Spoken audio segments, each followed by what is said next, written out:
posed by the sister that can we have an Islamic love before marriage?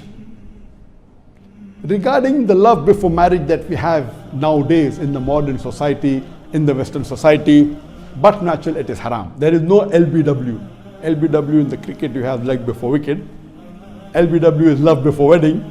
So the way we have in the Western culture, where there are girlfriend, boyfriends, and they want to test each other, they go out to a park and they go out for a movie, they sit in the last bench of the theater, or they want to enjoy, they go for dinner and they talk, and they may go to a hotel and sleep overnight. All these things is haram in Islam.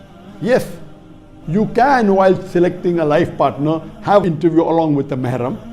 If a boy is going to look at a girl, then maybe the boy's sister is there or the girl's father is there along with the mahram. But natural, you can ask questions, you can interview for a few minutes, for half an hour, for 1 hour. There is no limit. You can have 1 meeting, 2 meetings, no problem to understand, because you want to spend the full life with the girl and the girl with the boy. But going out alone and being in seclusion, the shaitan is there. The Prophet said that if there are 2 mahram alone, the third person is the devil.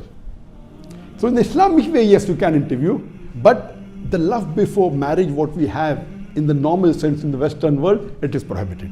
Islamic way, yes, you can have. For example, you may know, the girl may know of a boy who is Islamic, who is very religious, who has high taqwa, who prays 5 times salah in the mosque, and is a da'i, and the girl may want to have a good life partner. So Islamically what she does is that she proposes to the boy who she thinks is religious through her father or through a brother, or the parents of the girl go and meet the parents of the boy, and in the Islamic way it's possible. This sort of love, because you like the religious values and the deen in the boy, it is permissible. Islamically, if you go ahead following the rules and regulation, not breaking the Sharia, it is possible in this way if you want to call it love before marriage because you like the religious aspects in the boy, or the boy likes the religious aspects in the girl. In this way, not breaking any rules of the Islamic Sharia, then you can call it a sort of love before marriage Islamically, but seeing to it that you don't break any of the rules of the Sharia.